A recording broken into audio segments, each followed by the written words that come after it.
Over the eons of their history, the Sith have never been just one thing. Each time they are defeated, they rise again, evolved and different than before. Though we typically think of the Sith as rising from the ashes of their previous incarnation, and in many cases this is true, but it is a misconception to think that there was only ever one Sith Order. In actuality, there were three, and at one point in history they existed simultaneously with no knowledge of one another. Greetings lore junkies, and welcome back to the archives. In today's holocron, we are going to talk about the three different orders of the Sith, how they were the product of one man's failure, and by the end, we want to know which of them you would consider to be the true Sith. Let's begin, my friends. The Sith all start exactly from one place, the pureblood species of Korriban. For hundreds of thousands of years, the Sith existed as a warlike tribal species, with the dark side flowing through their very veins naturally. But their way of life would be totally changed when Ajunta Pal and the 12 Dark Jedi exiles arrived on Korriban. This was what officially transformed the Sith kingdom into an empire. This was the most prosperous iteration of the Sith, which lasted from the year 6900 to 5000 BBY. In the later centuries, the Dark Lord Marka Ragnos would bring about what is known as the Golden Age of the Sith. But at the end of his rule, one man would cause the downfall of the entire society, Naga Sadow. This Dark Lord goes down in infamy in the histories of both Jedi and Sith lore.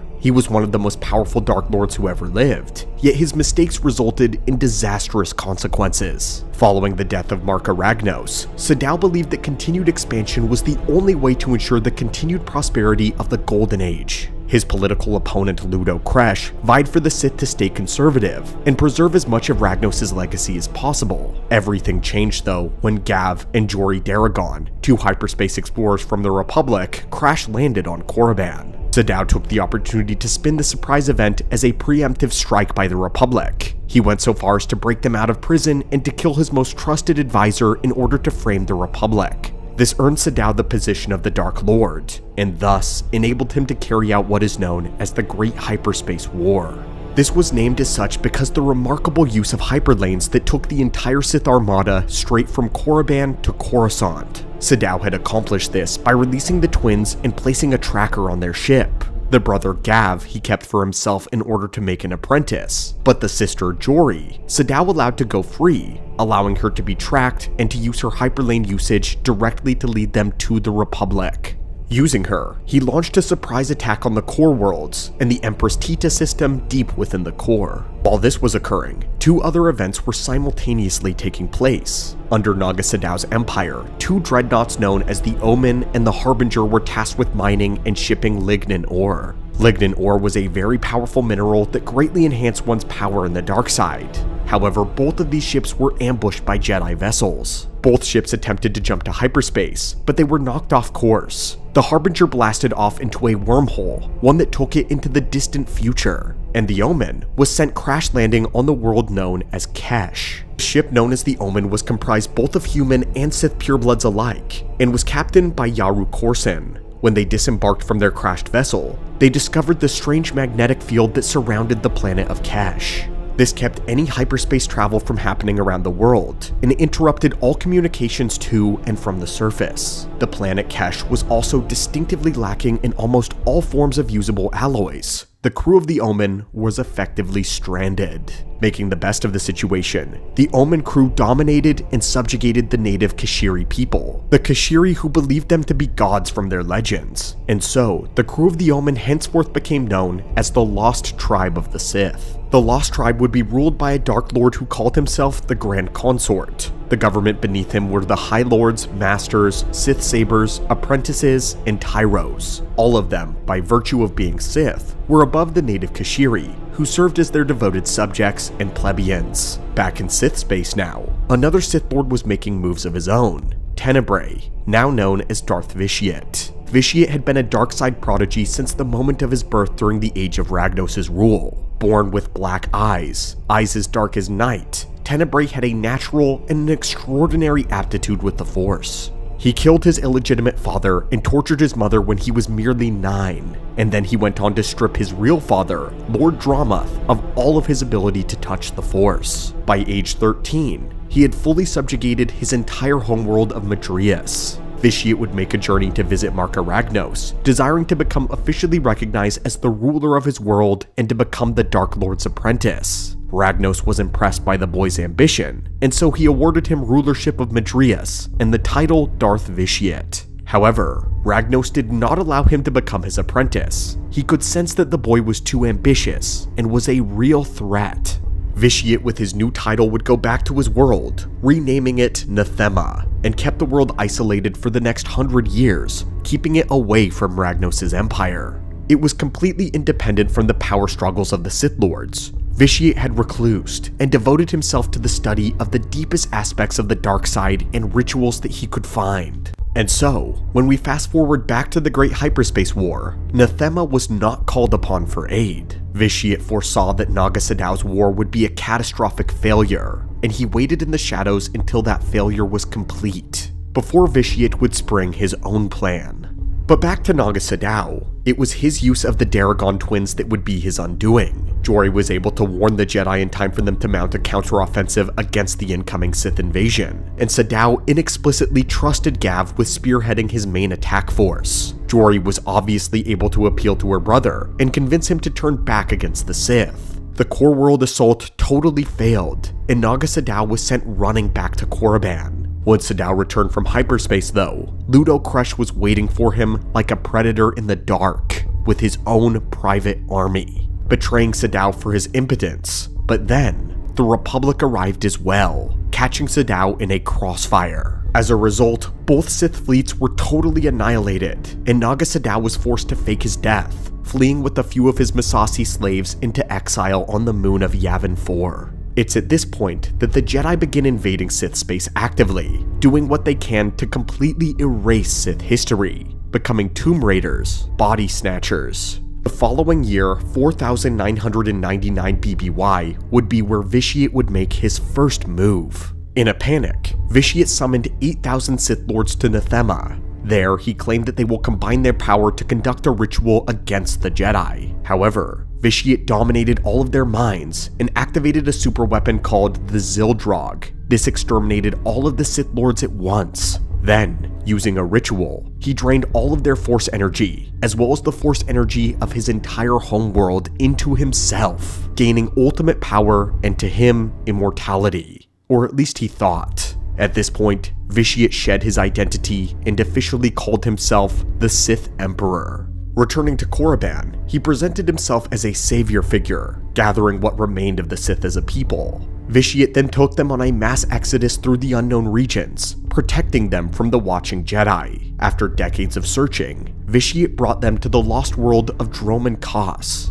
By now, all of the Sith people are religiously devoted to the Emperor. They see him as their only hope for salvation. Using and twisting this devotion, Vitiate constructs the reconstituted Sith Empire, and for the next 1,000 years, he builds up his military and infrastructure of the new empire totally in his image. The old Sith Order remains dormant from this time, from Naga Sadow's death until around 4400 BBY. A fallen Jedi by the name of Freedon Nad would locate Yavin 4, becoming the apprentice of Naga Sadow before slaying him. Taking the new mantle as the Dark Lord, Freedon conquered Onderon and made it his own kingdom. Freedon was later struck down by a Jedi strike team. However, they didn't do a very good job at erasing his memory, as the spirit of Freedon lived on, attached to his sarcophagus. 400 years later, he would find a new apprentice through the fallen Jedi Exar Kun and Ulic Qel-Droma. Exar would be tested by Nad both on Korriban and on Yavin 4, until he ultimately embraced the dark side and took control of Naga Sadow's amulet.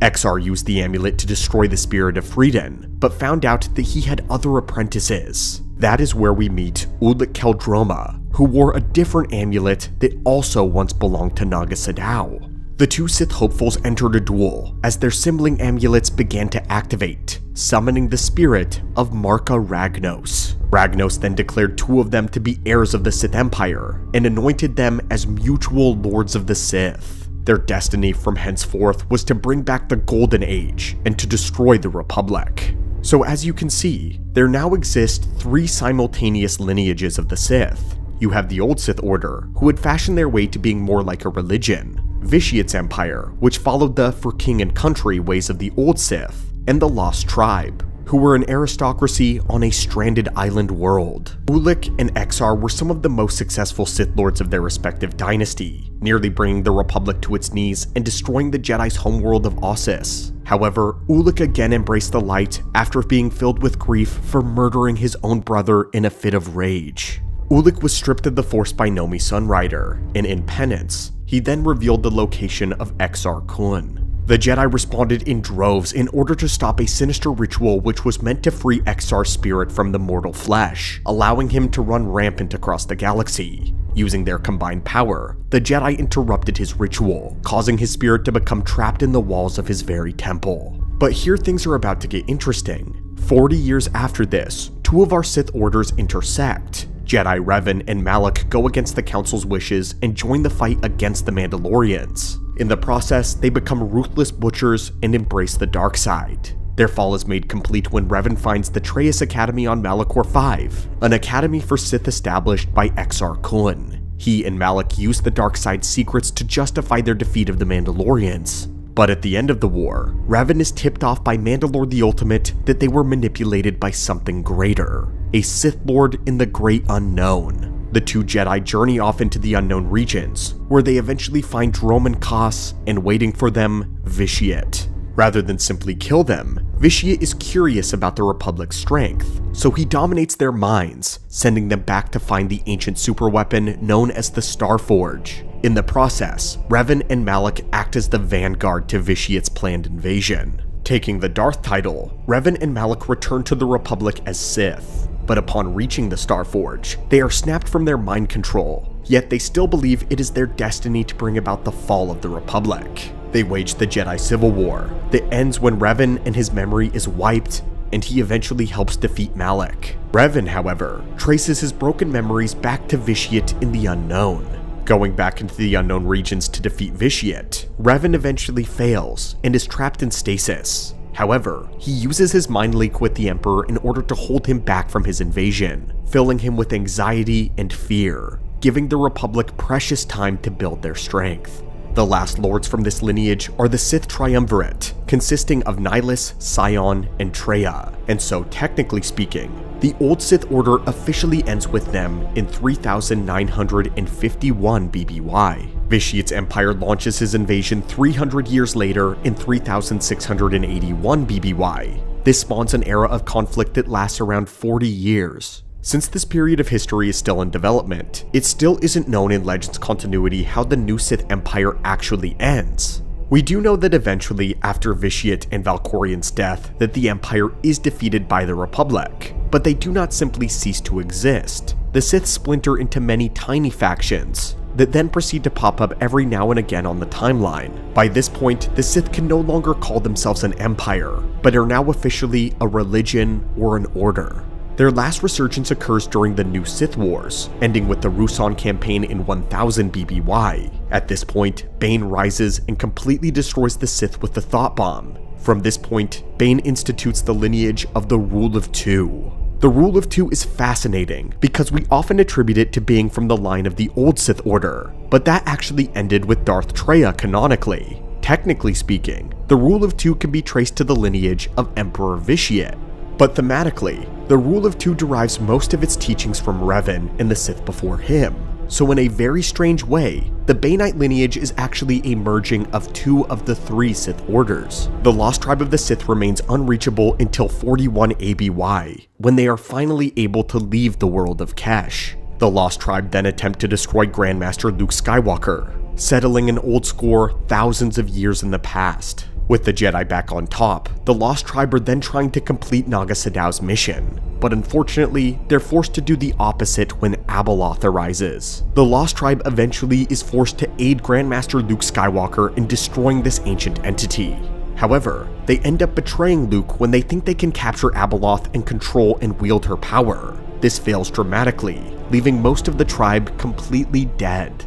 It is then the Grandmaster who largely finishes them off when they attempt to attack his Jedi one final time. However, one Sith line still technically does exist. Although the Baneite lineage officially ended with Vader and Sidious, the line of Sith does continue. Vader's unofficial apprentice Lumaya eventually teams up with Sidious's unofficial apprentice Vergir. Vergir influences Asherad Het, who eventually becomes Darth Krayt. Darth Krayt, who eventually goes on to begat the One Sith, who dominated the legacy timeline until 137 ABY. The tenets of the One Sith are a cross between Vitiate's fascist rule and the religious ways of the Rule of Two. Every Sith was beholden to the will of Krayt, with him being the head over everything. Many sets of masters and apprentices would follow the ways of the Rule of Two, but the apprentice wouldn't kill the master until Krayt decreed it be done. Also, some sources suggest that whatever remained of the Lost Tribe would consolidate themselves and would eventually join the One Sith. And so, the three branching timelines become one yet again. And so, scholars of the Force, this is the full history of the three Sith Orders as quick as we could make it. Based on what you've learned, which one of these do you consider to be the real Sith? Who do you believe exemplified their values in the purest sense? We're eager to get your thoughts on this one for sure, as we found this perspective on the Sith to be fascinating.